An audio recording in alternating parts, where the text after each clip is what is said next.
بسم اللہ الرحمن الرحیم۔ السلام علیکم محترم ناظرین و سامعین، آپ سن رہے ہیں دیوتا۔ تو آئیے بڑھتے ہیں کہانی کی جانب۔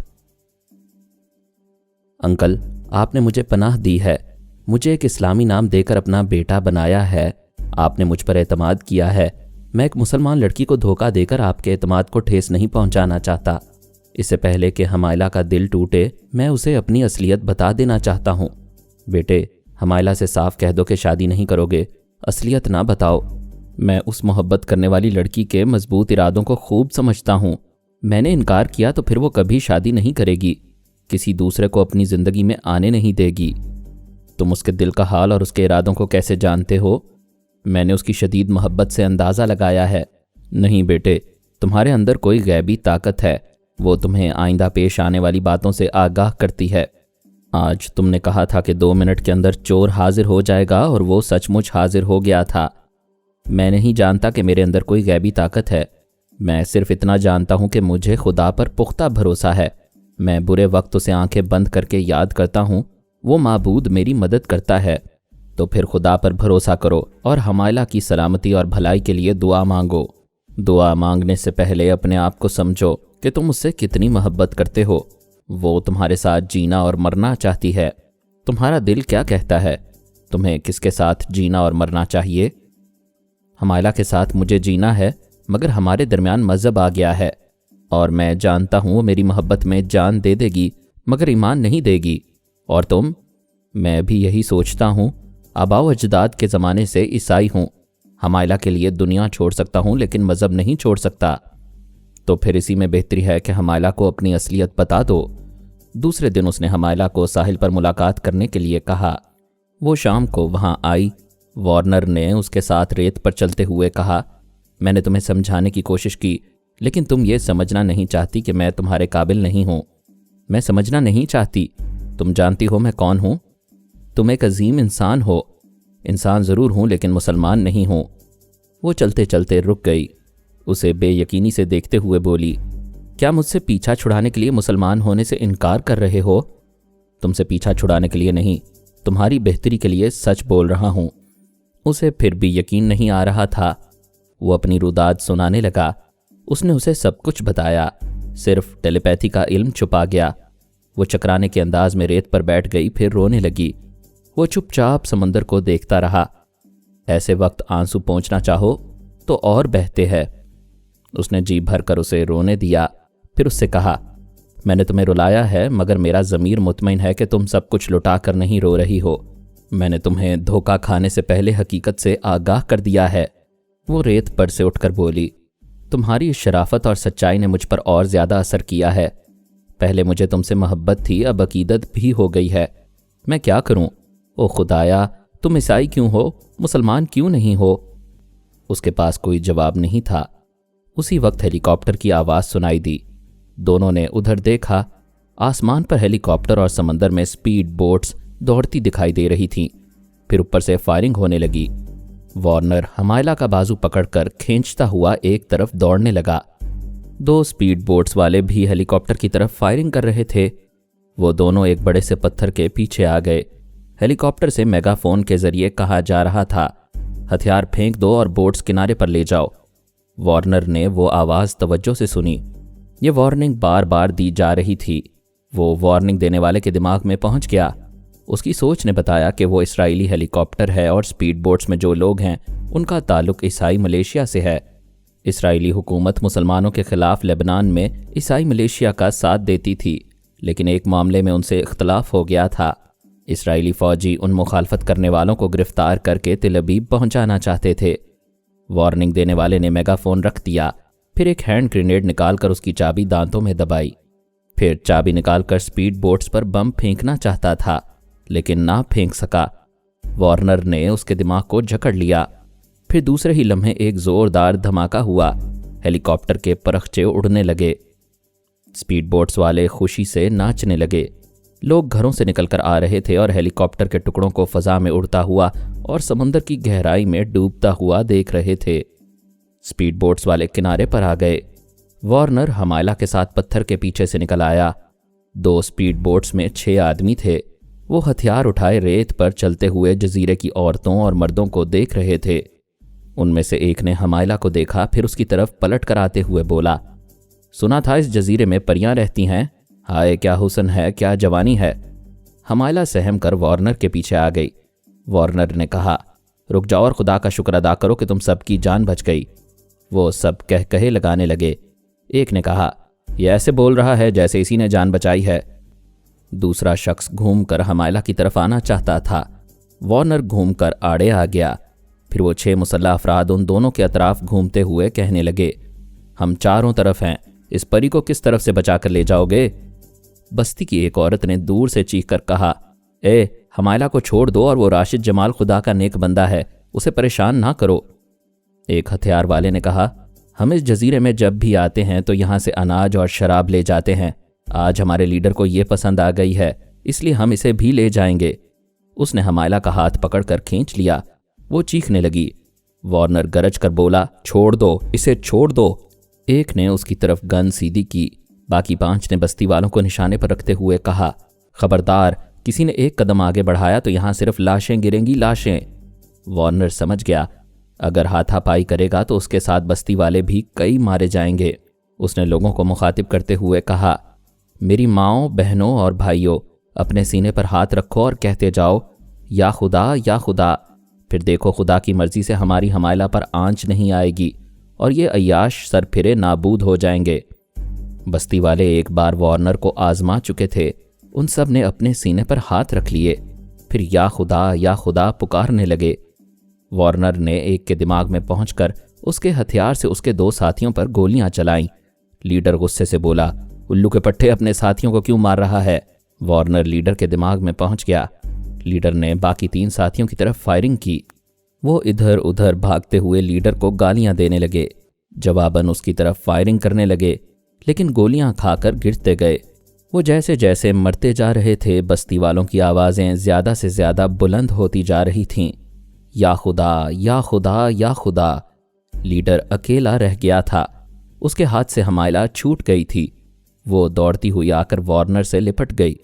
لیڈر خوفزدہ ہو کر کبھی اپنے 5 ساتھیوں کی لاشوں کو دیکھ رہا تھا اور کبھی خدا کو پکارنے والے لوگوں کو دیکھتا ہوا سپیڈ بوٹ کی طرف جا رہا تھا۔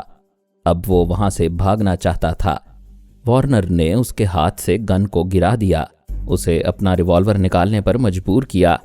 لیڈر نے ریوالور سے وارنر کا نشانہ لیا۔ حمائلہ ڈھال بن کر وارنر کے سامنے تن گئی۔ بستی کے لوگ زور زور سے خدا کو پکارنے لگے۔ لیڈر کے ریوالور کا رخ بدلنے لگا، اس کی نال گھومتی ہوئی خود اس کی کنپٹی سے آ کر لگ گئی۔ وہ چیخنے لگا، نہیں نہیں، میں نہیں مروں گا، میں۔ اس نے بات پوری ہونے سے پہلے خود ٹریگر کو دبایا اور خود ہی موت کے منہ میں چلا گیا۔ بستی والے جیسے خوشی سے پاگل ہو گئے، اچھل اچھل کر ناچتے ہوئے آئے، پھر وارنر کو کاندھوں پر اٹھا کر راشد جمال زندہ باد کے نعرے لگانے لگے۔ حمائلہ دشمنوں کے شکنجے سے نکل کر اور وارنر کے پاس آ کر بہت خوش تھی، لیکن بستی والوں نے جب راشد جمال زندہ باد کے نعرے لگائے تو وہ ایک دم سے مرجھا گئی۔ ناچتی ہوئی مورنی کو بھدے پاؤں نظر آ گئے۔ یہ یاد آ گیا کہ وہ راشد جمال نہیں ہے۔ ارے او عیسائی، دشمن نفرت کی صلیب پر چڑھاتے ہیں، تو نے محبت کی سولی پر چڑھا دیا ہے۔ ہائے، یہ کہانی کس موڑ کو پہنچے گی؟ میں تل ابیب پہنچ گیا۔ میری دلہن کو معلوم تھا میں فلاں فلائٹ سے آ رہا ہوں، لیکن وہ مجھ سے ملنے نہیں آئی۔ میں نے خیال خوانی کے ذریعے پوچھا، خیریت تو ہے، تم ایئرپورٹ پر کیوں نہیں آئیں؟ وہ گہری سانس لے کر بولی، بڑی عمر گزر گئی، ایک طویل مدت تک انتظار کی سولی پر لٹکتی رہی۔ آج وہ انتظار ختم ہوا ہے۔ آج پہلی بار میں نے دلہن کا سنگھار کیا ہے۔ پاکستانی رسم و رواج کے مطابق سرخ جوڑا پہنا ہے، ناک میں نتھ اور بدن پر زیورات سجائے ہیں۔ میں آئینے میں دیکھ کر خود کو نہیں پہچان پا رہی ہوں۔ میری جان، تم مجھے تڑپا رہی ہو۔ میں مجبوری بتا رہی ہوں کہ ایئرپورٹ کیوں نہ آ سکی۔ پاکستانی دلہن کو دیکھتے ہی اسرائیلی جاسوس کتوں کی طرح پیچھے پڑ جائیں گے۔ تم درست کہتی ہو، مجھے پتہ بتاؤ، میں آ رہا ہوں۔ پتہ کیسے بتاؤں؟ مجھے خود اپنی خبر نہیں ہے۔ آنکھیں کھلی رکھنے کے باوجود خیالوں کی جنت میں ہوں۔ آؤ اور خیال کو حقیقت بنا دو۔ آ رہا ہوں، مگر کہاں آؤں؟ مجنوں صحرا کو جاتا ہے، تم شہر کی طرف آؤ اور مجھے ڈھونڈ لو۔ مذاق نہ کرو، میں ٹیکسی میں بیٹھ گیا ہوں، جس یہودی کے میک اپ میں ہوں اس کے گھر جا رہا ہوں۔